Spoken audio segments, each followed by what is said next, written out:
most of these politicians, unfortunately, has never passed any policies into action. They have never necessarily executed lobby for changes in Haitian government. And I think us as a population, we need to actually look at those. For example, after the earthquake, one of the participants, non-Haitian, said in most of the meetings, and she was in a lot of meetings at that time, in terms of changes that need to take place, what projects need to be worked on. She said, Watson, I was in a lot of meetings and I look around, there were no Haitians in there. Everybody looked like me. And if there was one quote unquote token Haitian person, they didn't get to speak much, if at all. And so those things kept happening in terms of, okay, I will dictate to you what will happen without even knowing what you really need or assessing what you need or hearing from a local voice. So I think those things need to change from an external standpoint, as well as the internal of us not shooting ourselves in the foot, demeaning our own people and kidnapping our own people, enslaving our own people. We come from one sort of slavery to mental slavery, now back to physical slavery again. So we're doing that now to ourselves. So all those things need to change as well. When a new administration comes, whatever was first, wipe clean. Wipe it out. We start from scratch. We need to stop doing that. What if we could reimagine philanthropy? Awesome. Yeah. So good morning, good afternoon, good evening, everyone, wherever you are tuning from. Welcome to another Reimagine Philanthropy plus Haiti conversation. So in today's session, we're going to dive into inside the research with Dr. Watson Escarment on his thesis on Haiti's social and political landscape. So Watson, if you don't mind me calling you Watson. I know there's a doctor there now. Please call me Watson. That's what my friends call me. So I expect everybody that's listening and tuning in and also watching this that, I consider them friends as well. So please call me Watson. Awesome. If you don't mind, just, give us a little short, brief bio about who you are, basically where the thesis came from, what inspired you for this particular topic in this current time frame of Haiti. Yes, thank you for that. First of all, moi c'est un petit Haïti. I am a son of Haiti. I was born in Haiti. I migrated to the U.S. at the age of 10. I had just turned 10 years old. My parents had already migrated to U.S. living in Miami, so I migrated to the U.S. to join them. And my feeling was at that time, of course, it was not popular to be Haitian, right? Growing up in places like New York or Miami. And so that was my thought and my feeling about being Haitian. So that it was a stigma. And so you either fought or you ran as a Haitian. And my choice was to fight, right? So I was who I was. And, that was not something that I can hide from, but although some people did. And so that I'm a product of that culture of South Florida at that time. And fast forward a few years later, my parents always returned back to Haiti, but they always asked me, never told me, and always declined to go back to Haiti. So I refound my purpose after moving to Atlanta, and our pastor of the church that I still attend to this day, motivated me to return to Haiti and said, Watson, someone cap gaspillé ici, as typical older people say. And I said, how so? They said, well, your talents can be better in Haiti, et cetera, et cetera. So I said, okay, I resisted, but eventually I went and after the earthquake, and I made my way there in 2011. And saw a Haiti that I both had forgotten and that made me sad, that I reconnected with at a deeper level, even on that first trip back. And I was asking a lot of questions. There was a time of confusion built in there as well. And so, and from that point on, that first trip, and I kept going back more and more, and that resulted in probably close to 50 trips. And between 2011 and I'll say 2021. And that included leadership training with folks and getting them to be more independent in the areas where we, myself and others that I go with, that we serve. And so that's my Haiti connection background, my training background in educationally. I'm an engineer background. And so this love of Haiti, though, fueled my research. And as I took on the journey of embarking on a PhD journey. I wanted to do it in leadership. So this doctoral PhD degree is in organizational leadership. And so I said, how do I tie that to my love and passion for Haiti? And I'm engaged in local communities as well, not just Haiti, but where I am here in Atlanta and also in South Florida and New York, wherever the hub of Haitians are, you will find me there in some capacity. Whatever groups I need to connect to, I'm there. I'm always connected to one group that's connected to Haiti in one form or another. So I said, how do I then tie all of that, my passion and the things I do locally, back to Haiti in my thesis? So that's how I came across the discovery of this topic. And this is something that we'll talk about a little bit, is that it's called social anomie. This is not a phrase that everyone is familiar with. But the specific topic is called the Social Fabric of Haiti, an exploration of NGO leaders' perspectives of social anomie in Haiti. So that's how I arrived at that, with that background and the passion for Haiti. And I really wanted to explore what non-government organizations, the impact that they play within the landscape of Haiti. Nice. Yeah. So are there any questions that you could share that scope that shaped the research? Yeah, absolutely. There are quite a few questions. And so really I started with letting people know, I wanted the conversation to flow naturally, but the first question I had, the basis was about 13 or 14 questions that I asked everyone. And so I'm going to scroll through and I'll tell you some of the specific questions here. So that way I don't make them up as we go through this.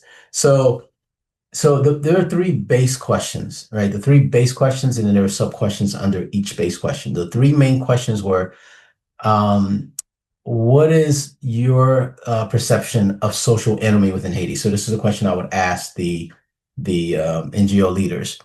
And so that question comes under how do NGO leaders describe their lived experiences? Because if you're an NGO person, either whether you're an American, a Haitian, or you're from Canada or Europe or wherever you're from, and you're working within the landscape of Haiti, my goal was to get from you your lived experiences being among the people of Haiti. What does social anomie mean to you? And by the way, that term, it means a social disconnect and a dysfunction in society. From Durkheim, who first coined that phrase. So people want to look that up. But so that was one of my questions: is what is your perception of social anomie, that social disorder, that disconnect of society, feeling lost, and all those things is under the umbrella of social anomie. So what is their perception of social anomie? I wanted to get their lived experiences from that. And I wanted to also talk about some of the factors that they may see as contributing factors to social anomie in Haiti. So we talked about that as well. And we talked about the role of government, that what role does government play within or contributing to social anomie? And again, that social disconnection, that lack of cohesion, disorder that the term describes. So what role does government play in that?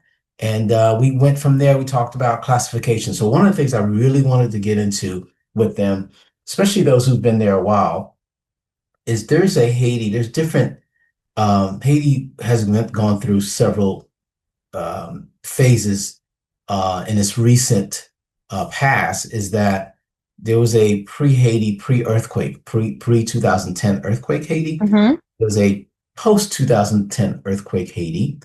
And there was a post-assassination of former President Jovenel Moïse Haiti. So I wanted to explore their mind and their thought process.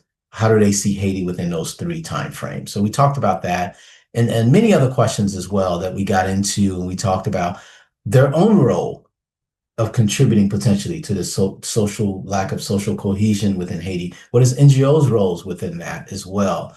And so we went from there. There were various other questions. As I mentioned, there was about 14 base questions that I had. And so those are some of the sample ones that we talked about. No, that's pretty cool. And honestly, I would love to hear what most of them have to say. And Yeah. your methodology itself, mostly because, like you mentioned, that you wanted to have a conversation rather than sending out a Mhm. survey for people to fill out. And I know many of us, I guess, within the community, especially within the Haitian community, when it comes to data collection, it's like Mhm. pulling teeth. Yeah. Yeah. Yeah. So Yeah. you did it the opposite way, where you actually instead you had conversation, whether via Zoom, via WhatsApp, or probably in person. So Yeah. were there any existing gap that you kind of felt like you experienced? Yeah. So one of the main reasons, before I get into that, I wanted to have these conversations because I thought it would be more fulfilling, more enriching. And Debbie, they were. They were so the conversations were so fulfilling, and it's kind of like, to me, I describe it as painting a picture. Mhm. So each participant was painting this picture with me. They would walk me through their experiences. This is why I didn't want to send a survey. A survey, yes, we want to collect data, and that could be a next step. In fact, that's one of the things I talked about with our dissertation committee, is that there's so many other steps that can be had from this research. But Mhm. this one, I really wanted that conversational piece because people tell these rich stories, as you know, Haitians are storytellers, right? So I wanted to hear those rich stories, good and bad. There's some that will make your heart break, and there's Mhm. some that's uplifting. There's some that's encouraging. There's some that will make you laugh. And so I wanted to hear those conversations.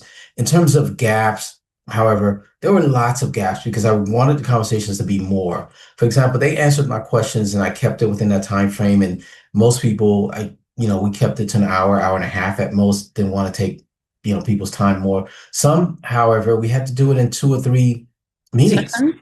Yeah, we had to do it 2 or 3 times because it was so much to tell. Mhm. It's kind of like, and really, it reminded me of sitting around kind of like a coffee table, and we're just hanging out, we're sipping coffee or chocolate or whatever from someone's favorite beverages, and we're just having a conversation. And that's what I wanted it to feel like for them, so they can really relive those moments that I wanted to get out. And so sometimes it took 2 or 3 times for us to do that, and I was totally okay with that. So the Nice. hour, hour and a half was not enough. Say, hey, Watson, I have a lot more to tell. Great, let's set up another call. Let's get together again. And so the gaps were, for me, there's more stories to tell. There's a lot more that's there about this landscape of this country that a lot of us love so much. And that's just one perspective too, by the way, from the perspective of NGOs. There's a Mhm. lot more stories that can be told from those day to day that's living it, that's in it. The merchants, the mother, the father, the child, all these stories need to be unfolded and told. So No, those are I some of love the gaps. I love the fact that like you prioritize you could say the NGOs on the ground, like association foundations, just the Mhm. local grassroots organizations. Like you took Mhm. their perspective versus the perspective of those who are getting the services Yes. as well as the ingos. Because like for me, from the outside in, I see all three perspective, but at the same time, it's kind of hard sometimes not being unbiased Yeah. because you can see why there is mistrust between local grassroots organization and international organizations Yeah. because typically they'll tell you like, well, we don't get paid properly, or Mhm. there's a lack of communication, or they basically what's the word, like Mhm. outsource, I guess, most Outsource. of Yeah. the work that initially they could do themselves because they know better on the Mhm. ground, but instead they hire someone who's in the US or elsewhere, and Sure. they have to then be trained on Mhm. what's actually the landscape on the ground. Um, Yeah. but what you Yeah. did was it was Yeah. beautiful. Yeah. Thank you. Thank you. It was a project of passion, I would say. Nice. So that was, to me, it was not at all. And I described this to our committee too. I said this was my favorite part of the entire journey, Mhm. just the research part, talking to folks and documenting it, and really see what connects, what may be different from one participant versus the other. So all of that I loved every aspect of that. That's great. Yeah. Yeah. So some findings. Are you free or are you able to share some of the findings Yes. that Yeah, I you? can. So right now the research is in the stages where it's going through final editing with the editors of the school and others that need to do that, and then before it's published fully in the PhD archives that it needs to be published, but I'm definitely able to share. So that, to me, there was 6 main findings. So I'm going to tell you what they were. But one of the ones is what we talked about earlier. So people are not familiar with that term, social anomie, right? Mm-hmm. So that disconnect, that lack of cohesion, the lack of trust that develops within an entire society, potentially. So that was one finding, quite frankly, was that people are not even familiar with that term. But so what happened was they expressed it in their own way, what that looked like for them, what social anomie, the sociological term, means to them in their everyday life. How they're struggling as an NGO, or how someone may come to them and struggle. For example, one of the people that I talked to that, it involves with mental health. Mm-hmm. So he was mentioning that his clients come to him with, especially after the earthquake, the trauma that they went through and that they're living through, and then fast forward that now to the violence that's being experienced in the country. So he was dealing with a lot of that. So all of that is under that umbrella of social anomie. Mm-hmm. And so that was one of the findings, although they did not express that term. So that was one of the key things. And the other thing that one of the findings was that there was a longing for a Haiti of the past. A lot of the people that I I've talked to, heard that a lot as well. yeah, yeah, Like yeah, there's a lot of pro Duvaliers yes, that I hear that a lot from. yes. Yeah. Haiti was this when I was in this age, and when Duvalier was there, when so Yeah. and so was there. So it was a lot of reminiscing about a time lost Mm-hmm. for them, and for the people themselves. So especially among the Haitian NGOs, the ones that grew up, lived, spent most of their life in Haiti. So that was a longing there, a lot of that. And most of us think the past is always better, right? And that's not exclusive to just the study or to Haitians, but Mm-hmm. there was a lot of that. Oh, I remember when I was a child, I used to be able to do this or do that. And so that was one of the other findings. The other finding is that government plays a critical role Of course. and what is going on, right? And that goes without saying, I think, for most people. And that was universally true across most of the participants. The Yes. role that government plays or don't play, and then in some cases, right, when they need to play, don't play. So that was prevalent across their finding, and how we got here because of a lack of government, or distrust in government, or corrupt government, all the Mm-hmm. government things that tie to that. That was another finding to them. One of the other findings was, but even with all of that, there was a finding of optimism, though, among some participants. They were like, despite all of this, Watson, we're still optimistic for a better Haiti. We're still optimistic that Haiti will rise again. With one of the participants said, Watson, it only takes one person to begin a movement. And if we just have one right person, a leader, and she cited different leaders, and I'll let you guys read the study to find out who those leaders are around the world that has, brought about change in their respective countries. Some people may agree or disagree with the ones that she cited, but she said it only takes one leader to really bring Haiti to another level. So there was an optimism there from her and others as well, despite all the things that we're talking about, despite all the things that we know Haiti is. Mm-hmm. So it was still a hope and optimism among the people as well. There were a couple others, but those were the major findings that I discovered in the research. That's with the optimism part, to be honest with you, I'm finding I'm a bit conflicted because now I used to be optimistic. Now I see more to be a realist, maybe somewhat pessimist. And I lean more towards logical, like what makes sense, what is plausible, what's not plausible. I think when it comes to the optimism, especially the government actually does play a role with all the infrastructure that NGOs actually needs to survive or whatnot. It's just, it will require a lot of work, unfortunately. And I don't see like Ministère des Affaires sociales, Ministère de la Planification, I don't see them doing a good job, unfortunately, and I don't perceive them to ever do a good job Mm. if we were to hold an election comes next year, October. Yeah. Yeah. Yeah. Fingers crossed. Right. Fingers crossed. Right.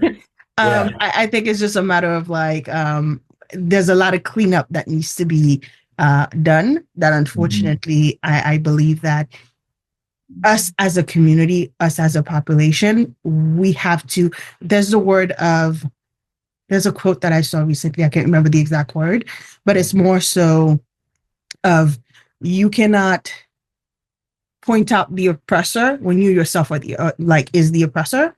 Mm-hmm. That's right. So we can't. Although we try to, a lot of people try to point out some other oppressors, right? We can't point fingers all we want, Right. at the US, at Canada, at France, at whomever. Yes. But Yeah. we also need to acknowledge the role that we also play in the destruction, deterioration of, Haiti that we have today. Absolutely. And it's a matter of we should not back someone that we know has no policies in mind, has no plans in mind, has nothing in mind, but we believe that they can do a good job because they can talk properly. Right. Or they're connected to someone, right? Exactly. I'm not throwing shit at anyone. Right. No, you know what? One of the things you said a key thing there in terms of related to findings as well. So when I was presenting this and defending this to the committee, one of the things they asked me was, Watson, despite all of this stuff that you know Haiti is just about as well as anybody, and you hear the good and the bad in all of these in your interviews and discussions. What is your takeaway in terms of optimism? Just as you said, versus are you more optimistic? Are you more pessimistic now? Mm-hmm. I had to really think about that, Debbie, because I naturally tend to be an optimistic person. Mm-hmm. Naturally, by nature, by default, that's who I am. I always think, I look at the glass half full most of the time. And so I had to think about it. If I said it, I'm really being honest with myself and removing my passion, removing the fact that I'm Haitian. As I opened with this conversation, c'est petit Haïti mieux. Moi, c'est petit Haïti, 100% through and through. As they say, l'homme brut moins enterré en Haïti. Okay? Do your own Haïti at that. All right? So, but I had to remove myself from all of that to say, I think I'm left, as you said, more realistic, right? Not to say that Haiti won't get to the state where it's better or, where it needs to be, but I know a lot of things have to change in order for that to happen. Mm-hmm. And I do agree with the sentiment. Yes, it may take one leader to begin that change, but we do have a long way to go, and it will take, beyond that one leader, a collective to make it happen, a foundational restructure that needs to happen at the foundation. As you said, all the roles that you cited, right? Whatever means it is, whatever, not just at the top, all of that needs to change the way that we operate as a society in Haiti. So I'm a realist as well, despite my default optimism, but I also see Haiti as some place where it just needs a general overhaul right now. I do believe that maybe one day. Yes. Yeah. So someone probably just need to win the lotto and then, create like a holding company. Oh, please. Oh my gosh. Yes. Have some credible people that manages that, gives accountability to where those funds will go. I'm all in for that. So, exactly. I think my next question, based on your findings, were there any, you could say, local actors, any one of them that are wanting or shaping political realities on the ground? Yeah, they're not so much political realities though. Well, although those things are tied, they were shaping more of the narrative of social realities. I do know people that are attempting to shape political realities. I interviewed a couple of them. But as much headway they're trying to make, they're not gaining a lot of traction. So let me just answer it with that. Starting with that answer is that there are some, but the traction that needs to be there, the noticeable difference that you and I may need to see is not evident yet, right? You have these different forms of government. There's 9 people and all of this interim person and that person. So you don't see a noticeable change in terms of those individuals that are attempting to do that. Mm-hmm. However, I did discover some people that are making social changes, both in the diaspora and those that are actively living on the ground in Haiti, impacting social, whether that's through education or through social change or just simple things as, hey, let's organize.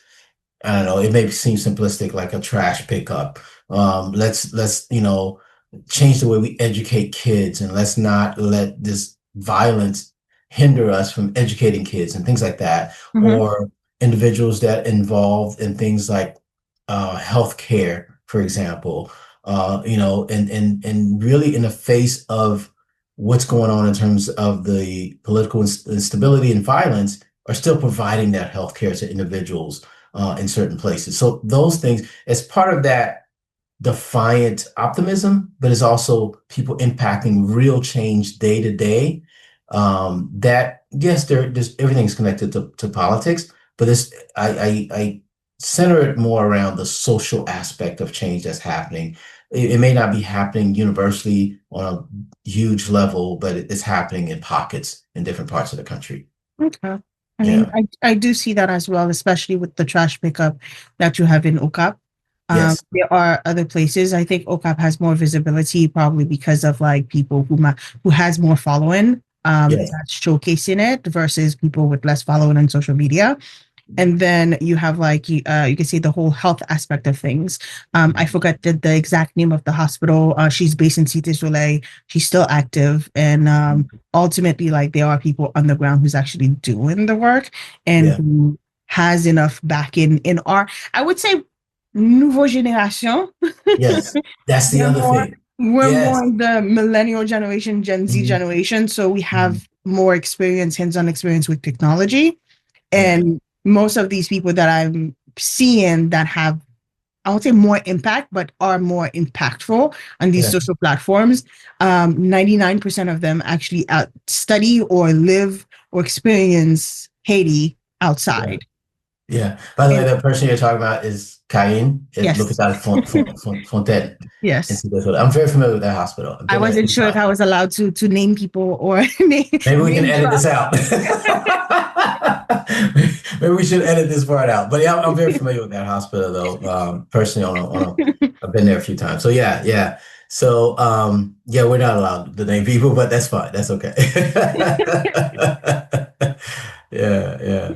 No, I mean, and plus, like these organizations are actually doing a great job. So, like, it's great that like we're name dropping. That way, people need to look for them. Yeah, and support their organization as well. Yeah, because they're doing great work. They're doing great work, and there's really, while there is a confidential aspect to all of this, but there is people that's one of the things too I struggle with. I wanted to highlight a lot of the things that people did. And I know that I can't do that fully because there's a lot of people still, again, despite everything that's going on, are doing some great things in Haiti that should be highlighted, that people should note and take note of. So yeah. Because I know anonymity, oh my God, I hate that word. To remain anonymous actually is a thing because unfortunately you don't know. Yeah, you don't know what you don't know what could happen. Yeah, absolutely. That's the unfortunate part. Yes. For the government question, I guess portion of your study. So, based on your research, what do you view the most pressing governance challenges is currently?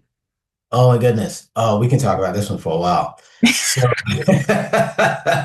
because as I mentioned, that was the most universally consensus item that people had.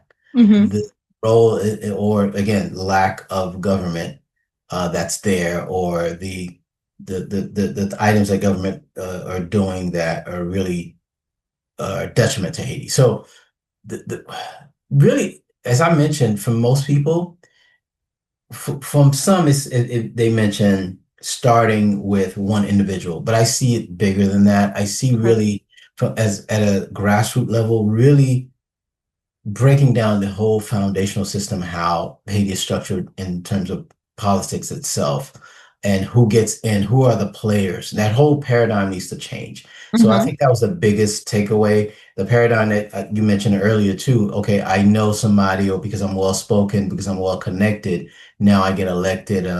Not only elected, I'm collecting money from all these different sources through whatever means that there is to collect money because I'm well connected. So I think that whole structure needs to change. It needs to be based on, are you going to serve the people? So the foundation of knowing somebody well spoken and being well connected, although that's a part of every political landscape in every country, but in Haiti more so than most is it's all about that. Right? It's what is your heart? What have you done historically to Mm-hmm. show that you serve your individual people that where you were, that show some unselfishness about your service as a political actor? What have you done historically that shows that you're trustworthy, that you're ethical, that you have good morals, and all of these things? So I think foundationally, I'm for that one person beginning, but I think we need to just knock out that foundation, just dig it all up because it's bad. It's a bad foundation, and I we completely we agree. can't keep building on bad foundation, right? I If we keep think building on that bad foundation, things will crumble. they attempted with the whole new constitution that Yeah. did not come to fruition or whatnot. There was like two section because when you read the constitution, the new one, the new version that they wanted to pass, basically it was very parallel, very similar to the U.S. Constitution, Yeah. Yeah. but they still maintain some clauses to me that were very still unethical as well as like still Hmm. questionable. Like Hmm. the old constitution still has them, like, related to senators and deputies, like you are indefinitely in office. Yeah. You cannot Yeah. be prosecuted. Right. And even though like there's evidence to showcase that you can be prosecuted, you cannot Yeah. be prosecuted. They Yeah. included a time frame when your house could be raided from 6 a.m. to 5 p.m. Crazy. That's crazy. There was a lot of dubious nuances Yeah. that just did not make sense. And you realize that, oh, they're trying to make like parliament senators like they don't necessarily have powers. And then you ask yourself like, well, questions as far as like most of these politicians, unfortunately, has never passed any policies into action. They have never necessarily executed lobby for changes in Hmm. Haitian government. And I think us as a population, we need to actually look at those Hmm. as examples, like perfect example, like is he's not a mayor. I think he's been a senator for the past 30 years. I'm not gonna name drop. Yeah. Let's um not name drop anymore because I'll get myself in exactly. trouble. I don't want any of us to get in trouble. And I know that he was very vocal Hmm. against PHTK. Hmm. And I think with the whole administration part of Haiti, what we felt as a society is we felt to compare and contrast, acknowledge what they've done that was Hmm. beneficial to Haiti. Maybe we could have Right. kept and hence innovate and basically maintain, but we don't Hmm. keep that. We don't do that. It's like Yeah. when a new administration comes, whatever was first, you wipe clean. Wipe it out. Start, Yeah. we start Right. from scratch. We need to Right. stop doing that, Right. But Yeah. Yeah. And one other thing too is that in terms of findings that came out from some of the participants was that you mentioned a little bit about it here is that the role that the diaspora may play, Mhm. right? So we have, send money back to Haiti. There's a lot of people in the diaspora that's deeply invested in Haiti and wants to see a better Haiti. And so what role does diaspora play in when you're talking about the constitution aspect? Is there a role or a room for that in somebody that may not be living in Haiti, but just has as much or more passion than somebody that's an elected official that claims to be representing the country? And Mhm. so that was one of the conversations that we had as well. Is it a complete shutout of the diaspora voice? Or we only want your money, but we don't want you to be involved in anything else? Just send us your money and stay out of our business? Or Which is not yeah, fair. right, right, It's right. not fair So because yeah. most Haitian diaspora we want to invest back home, Hmm. and with the current climate of this, in the United States politically, Hmm. many of us in a heartbeat, if Haiti was okay today, we will go. Yeah, yeah. You know, Oh, you I know. can name literally dozens of people Yes. that's willing to invest, like invest their money hard-earned money and create businesses, create jobs in Haiti today, dozens and dozens of people that's willing to do that. If Haiti can get to the point where it's at least there's a semblance of stability, people will go there and invest and create jobs and connect. You will see a different Haiti. But that's what the diaspora longs for. But it's not just about sending us your money and then stay out of our business. Exactly. But we want to be there and be an active participant in what's going on as well. And you mentioned one thing too about the historical aspect. What policies have you done to benefit the people versus the negative impact that you've had, and all these things. That's why I say it starts at the foundational level to revamp, whether it's the Constitution and the way that we function as a country of Haiti. That all needs to change at the grassroots level, and then we'll say, hey, let's find that one person. But if you find that one person, and then you put that person on top of this system that exists today, that person won't stand for long. Exactly. Yeah. That is the unfortunate part. Is it's you may have all the well intentions, because someone who was handpicked to be in a position, she has potential. Yeah. However, my perspective, it's not karma. I'm not putting it out there, whatnot. I really hope that she succeed. However, the infrastructure that she's operating in will not allow her to be successful. That's right. Yes, 100%. Yeah. That's why I talk about we have to start from the ground up and rebuild that infrastructure. My next question: did you identify, since we're on the policy side, did you identify any policy recommendation or pathways forward that could strengthen institutions or improve stability? Yeah, so we didn't get too deep into this aspect, but we did talk about it a bit. So in terms of, we didn't get into specific policies, but we did keep it at a high level in terms of some of the things I just talked about in terms of revamping the way we function as government institution of Haiti itself. In terms of, there's certain policies that's there now, and I know we talked about this. We classified it into two aspects. In my conversations with those leaders, we talked about the internal aspects. As we said, we have to first point fingers at ourselves, right? What have we been doing to our own detriment? And secondly, we said what external factors are also there, and the research talks about that as well. So let's start with the internal aspect. The internal aspects involve policies, as you're asking about, how we function as a government, revamping the Constitution potentially to better serve the people, not just to give people more power. Potentially, that's one of the things that we talked about. The other aspect that we talked about, as well as the external actors that do act upon Haiti, what factors do they play to influence, such as propping up a puppet leader, for example, to the interest of those external actors.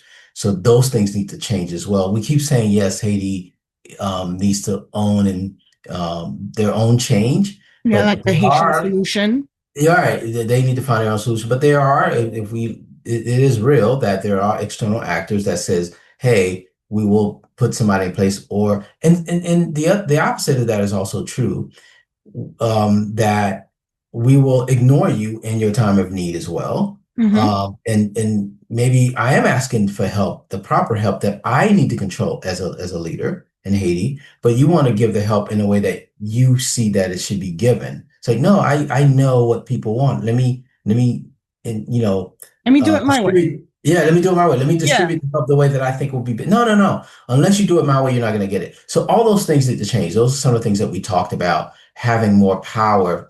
Like one of the things that we mentioned to that point is that, for example, after the earthquake, one of the participants, non-Haitian, Anglo lady, said in most of the meetings, and she was in a lot of meetings at that time, in terms of changes that need to take place, what projects need to be worked on. She said, Watson, I was in a lot of meetings and I look around, there were no Haitians in there. Everybody looked like me. And if there was one quote unquote token Haitian person, they didn't get to speak much, if at all. And so those things kept happening in terms of, okay, I will dictate to you what will happen without even knowing what you really need or assessing what you need or hearing from a local voice. So I think those things need to change from an external standpoint, as well as the internal of us not like shooting ourselves in the foot, demeaning our own people and kidnapping our own people, enslaving our own people. We come from one sort of slavery to mental slavery, now back to physical slavery again. So we're doing that now to ourselves in terms of both the political leaders and as well as the ones that they prop up that are inflicting the physical harm on those individuals. So all those things need to change as well. No, I completely Yeah. agree. Especially when it comes to being in a room and you're not seeing Haitians, or you see, a token Haitian. Yeah. Yeah. The unfortunate thing is the token Haitian can never necessarily give them proper feedback. Right. And if they do give proper feedback, they're blacklisted. Right. They're blacklisted, ignored. You're not getting invited to the next meeting. Exactly. So yeah. Go away. You're fine with So most of them will pick their battles, and the unfortunate thing is it doesn't necessarily benefit them. And at the same time, it's more so like you find the unfortunate thing is like when it comes to funders that actually fund initiatives in Haiti, is that they have the same organizations every year, just every decades. Like it doesn't change. There's no innovation, and I guess the impact that they're having on the community could have been more if they just pivoted and decided to be more open-minded.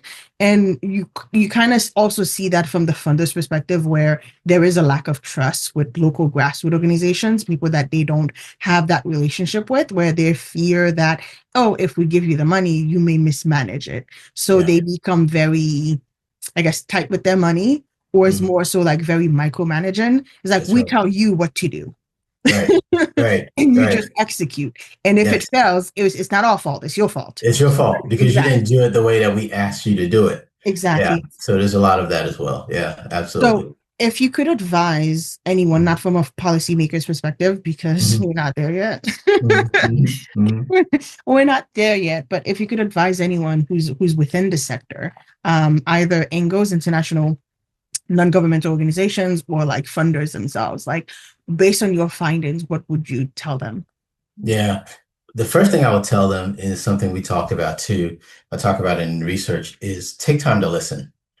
So both from the funders and the NGO perspective, non-government organizations perspective, is take time to listen. That was another ancillary finding as well, is that a lot of groups and people go to Haiti, as we know, Haiti's term, the land of NGOs, right? So there's a lot of NGO groups in Haiti. And I think that could be, that's going to go into my second point, so I'll save that. But the first thing is to take time to listen. Take time to listen. Don't assume you know anything. As one of the research participants said too, she was another person. She was very spunky. I liked talking to her. She said, "Just go there and shut up." that was her advice. Just go, but just go and shut up for a while and just listen. Listen to what people want. Hear their need. Don't have preconceived notions of what they want or need, or that they may need anything. Maybe they need to be empowered to train their own community. So that was one thing, is to take time to listen. And the second thing is have something to where we're not duplicating efforts. I agree. Have something to where we're not doing the same thing. We're like 2 minutes apart. We're doing the same exact micro item where we could do something much bigger if we can collaborate together. And so that was the other thing, is like, how do we foster that spirit of collaboration? In fact, that's something that I am currently working on, as well as that spirit of collaboration within different NGOs, how NGOs work, not just in Haiti, but around the world.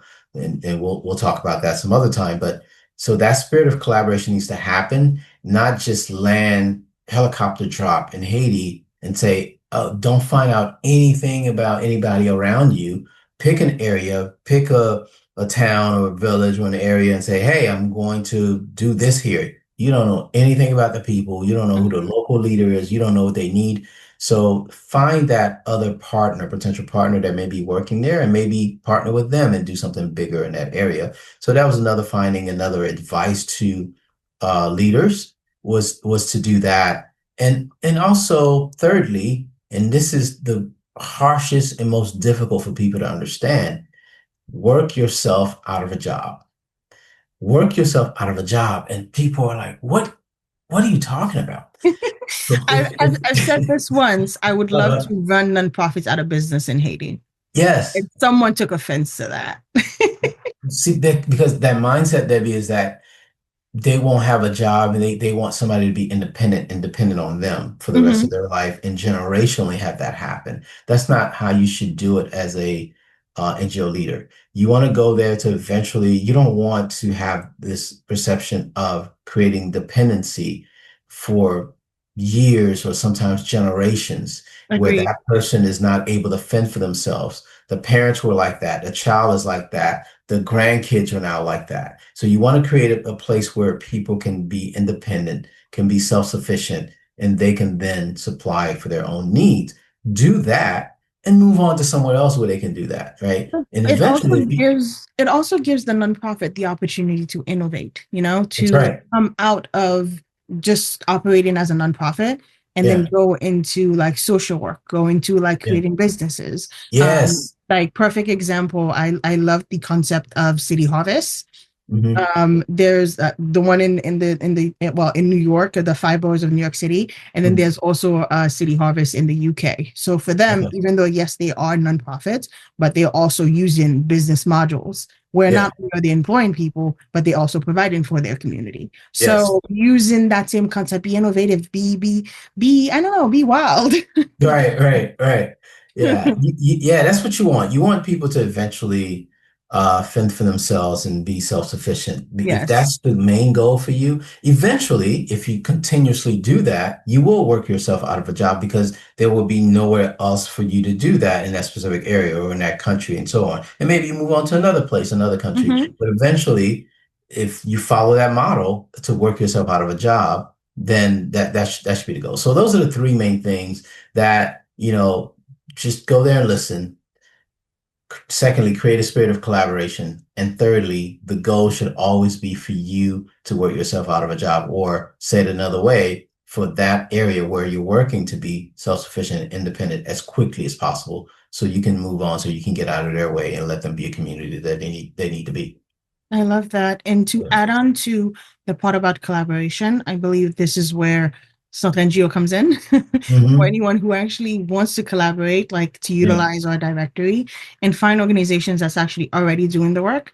That way it makes your life easier. And I would say a rule of thumb, before you start a nonprofit, ask yourself, is there an actual need for it? That's right. That's right. And that's Like, why I applaud some NGO as well for that, Debbie, and the work that you're doing and bringing these organizations together, creating that resource, that database for people to connect to, instead of saying, oh, you know what? I didn't even do any research. I didn't connect with anybody. I'm just going to create my own thing from scratch.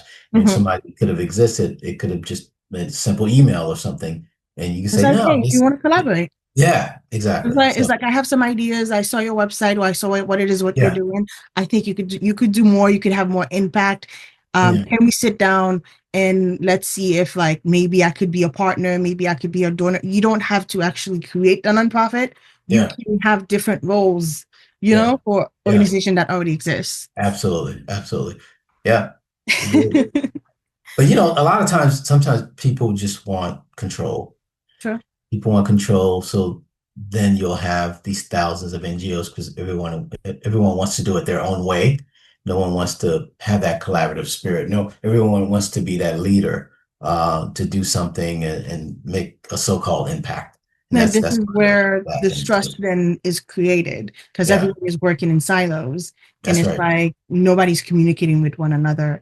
And Yeah, unfortunately, when disaster strikes, you don't know who to actually tap because many of them, because you're working in silos, you don't know who's doing what. yeah, And yeah. sometimes because we take on too many initiatives, we're Hmm. not good at any of them. That's right. Yeah, yeah, That's yeah, the yeah, yeah, unfortunate part. yeah, yeah.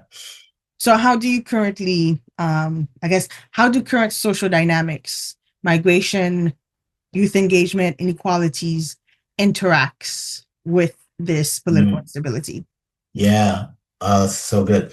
One of the things that we talked about is that we talked about it from a positive impact in terms of where we saw the youth is naturally the future of Haiti, but give them the tools that they need to be active participants in their own future. So we talked about that aspect as well. What that looks like is educationally, reshaping the way that they think. So, for example, we may think of poverty from a physical state, but poverty starts in your mind first. Poverty first is a mental state of okay, how do you see things? You may have resources that you may not even realize that you have, and so having someone to work with you to allow you to see that, to get out of your own headspace is very, very important. To say, okay, so that to empower the youth and that next generation. So education is important. So I say all that to say that we have to focus on educating our next future leaders on what it means to be a leader and what it means to be to not be in poverty. What does that look like? And the things that I talked about, starting with creating that mental clarity that it's not about physical things that you don't have right now, but how do you enrich yourself mentally through education, through exposure, for example. Certain people need to be exposed to things to even see it. There's certain pockets of Haiti. You mentioned Oka, for example. There's certain things that are going on, and just that exposure may help someone out in terms. So that next generation in education is key. And we also talked about really, again, focus on the youth, reestablishing some of the social norms that have been broken. Like one of the participants mentioned, kids going to school and, the girls will have these bright bows in their hair and their nice uniforms, and the guys will be all dapper. Or some of them have, a tie on and all this stuff, right? So these things are kind of like this lost innocence that's there. So most of the things that we saw that was recommended is really focused on that next generation, youth and young adults, to really create a generation that doesn't think how that older generation thinks. Is about me, it's about power, it's about getting the most money possible, or the other aspect is, well, I'm poor, quote unquote. The only way that I can have something is to either go to politics or to rob somebody to get it. Those are my only two options. So it starts with education, and educating that next group of leaders was highly, highly talked about among all the participants, and the other research that supports this as well, in terms of my findings as well. So that's one of the key things, is really focus on that next generation. No, that's pretty good. Yeah. Completely agreed. Education, it doesn't matter where you are in the world. Yeah. You need some you need that. Exactly. Yeah. You don't necessarily need to get a bachelor's degree, associate's degree, but education is key. Definitely. I agree with that. Absolutely. As far as like your personal reflection or future direction, like what part of the research process was most transformative for you personally? And what would you advise, you could say, future researchers that want to study Haiti and actually have to collect data on the ground? Yeah. So the most impactful thing for me is I thought I knew Haiti, but I wanted to focus on this lens because I consider myself in some ways an NGO myself. And so I said, you know what, let me examine it from that perspective, get people to see it from that perspective. So the interesting thing for me is the various amount of work that is going on positively. And I know a lot of times there's some bad light on NGOs, and sometimes rightly so. And that was another part of the findings as well. There's some detriment there that we talked about duplicating efforts and all these things, right? But there's some even worse things there that happens. But so the thing that struck me the most is that there is a good amount of people. We mentioned some of them earlier here in our conversation. There's people doing a lot of great work in Haiti.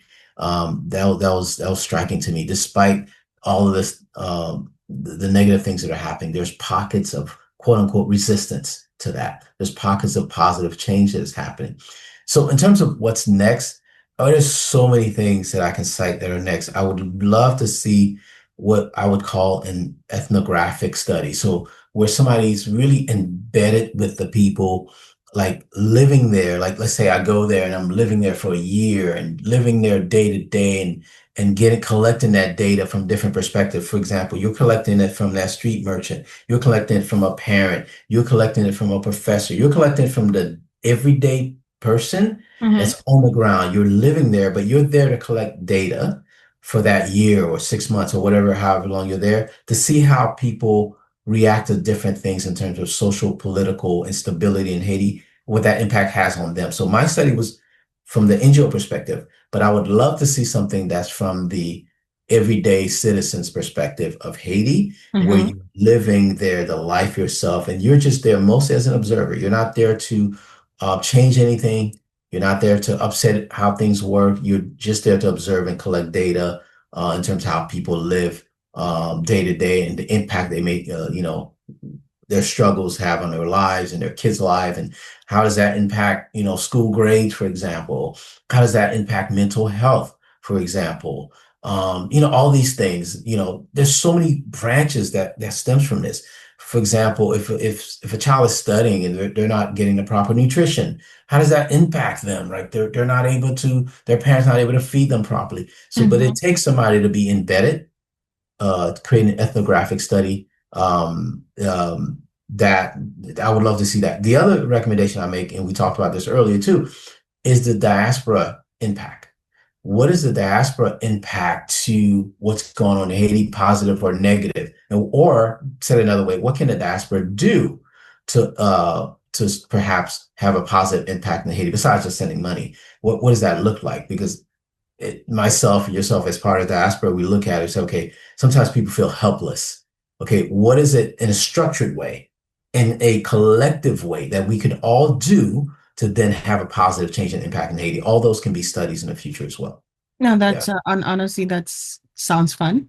Yeah. For anyone. Yeah. I don't think as far as like the study, it shouldn't necessarily, the researcher shouldn't be, because it kind of sounded, correct me if I'm wrong, it sounded as if the researcher is coming from abroad to Haiti. It doesn't have to be. Okay. It doesn't have to be. But it just has to be an intentional aspect of collecting that data and observing and noting those things. It doesn't have, the person doesn't have to come from abroad, but they have to have an intentional aspect of, this is why I'm here. It could be somebody that's living in Haiti, been living in Haiti all their life, but they never really qualify or quantify items in that way, but create a framework for them to do that in their day-to-day life. Well, that would be a fun project, honestly. Yeah. That would be a fun project because my thesis during my master's had to do with the informal sector. Yeah. And I had onboarded 3 students to basically collect the data for me. That was fun. Like we did it for like 3 months. Okay. It was expensive only because I included a stipend for them. Right. And ultimately, I think we assessed over 1,500 vendors in OCAP. So we did OCAP because it was slightly safer for them. Sure. And it was like walking distance, which was like, cool, awesome. So that's a lot though. 1,500, that's quite a bit. Yeah. Exactly. Yeah. So for anyone who's like, also probably working internationally, wants data on the ground, you can always like partner with a school or find students that understand qualitative as well as quantitative data sets, and they can speak the language. Yeah. And ultimately, like they're like more people are open to students that, based on that research that I did, like they are more open to students than a government officer or just a random person who doesn't look like Liwemize. Yeah. Yes. So now comes a question for you, being that the research is not published just yet. So when will it be published? Yeah. So we're targeting definitely the first quarter of next year. So targeting right now, February-ish, right? So I have it's in the hands of the editors. They're telling me they should have their first pass at it. Probably, the holidays are coming up. The first pass out of mid-January, late February, mid-January, late January.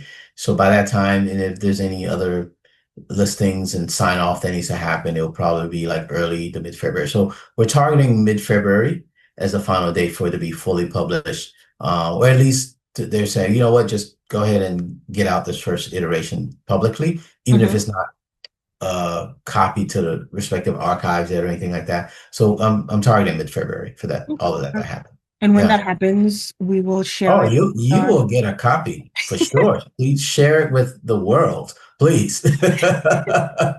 Yes, absolutely. It'll be Yeah. my pleasure. And honestly, I cannot wait to read it. And Yeah. hopefully I'll have enough time to read it Yeah. as well. It's 200 pages, so it'll be a fun read. All right. I mean, that's not Yeah, bad. not bad, not I think bad. it's not like 1,500. No, just 200. Yeah. So So, how do you hope that your thesis basically contribute to the conversation about Haiti's future? just the fact that we continue to have the conversation is a positive thing to me, honestly, Mhm. Debbie. And it hopefully it moves it positively. It hopefully helps NGOs look at the work that they do in another light. And we talked about collaboration. We talked about the ability to listen. We talked about the ability to work yourself out of a job. So those are some of the things that I hope it contributes to, not only the body of work from a PhD scholarly work standpoint, but from a practical level. I hope it helps NGOs and it helps people that still, in some ways, are needed in certain sectors to provide some of the things that people don't have, that they approach it in a different way, in a more collaborative way, in a way that's more that listens to the voices on the ground a little bit more. So those are one of the main goals for me is to have that happen. No, I And love that. hopefully it go from there. And then if it impacts politically in other ways, we'll continue to march the march and do what we need to do to impact that change as much as possible. So, This is great. And I yeah, guess my closing question, because I wanted to respect time, yeah, sure. Yeah, yeah, is what do you want the audience, I guess, to take away from your research above yeah, all else? yeah. I want the audience to take away that Haiti is not dead, despite the fact that all of these things that we're talking about, there's negative aspect. We are realists, as we talked about, but there is room, even if it's not in our lifetime, for us to impact change in Haiti. And so it will take systematic and sequential and constant change. It will take people to band together to make that happen, whether it's yourself, myself, and others that are listening, that are watching this, for us to band together, that collaborative spirit that we all need to have. And whether you're living in Haiti or you're in Canada, you're in France, you're in the US, it doesn't matter. If you have a passion and a heart for Haiti and a desire to see a better Haiti, I hope that spurs those conversations. And then people can discover, well, then beyond the conversation, what do I need to do practically to make that change happen? Do I need to then, impact changing the Constitution as a Haitian person? Do I need to let these politicians know that what they're doing is not right and take a more active role in it? Those sort of things. So I hope that conversation continue and then it leads to practical change of banding people together wherever they are for a better Haiti. So I'm about that. I'm about a better Haiti. I'm about Haiti, a change Haiti. And so whatever role I can play in that, I'm ready to do it, and hopefully people are as well. So that's what I hope will happen. Thank you. Yeah. No, Yeah. seriously, thank you. I took away a lot as well. Yeah. And I appreciate you for Yeah. sure. I appreciate And then appreciate you. Yeah. come Yeah. Appreciate February, I you. can't wait to read the research paper. I can't wait to get it out to everybody. There's a lot of nuggets in there that I hope people learn from, especially from that perspective. Angel, again, there's a lot more to do from other perspectives, but there's a lot of nuggets that I hope people learn from, and it's a positive impact mentally for them. And that will, again, lead to action for them as well. And I do thank you as well, Debbie, for having me on this platform. I can't say thank you enough for your support and your connections that you've made that made this possible. It really did. It made this Well, possible. So keep doing what you're doing, NGO. Shout out to you and everybody and all the work that you've done as well. So I look forward to future conversations, by the way, too. thank you. And Yeah, I will hold you to that. absolutely. You know how to get a hold of me. So yeah.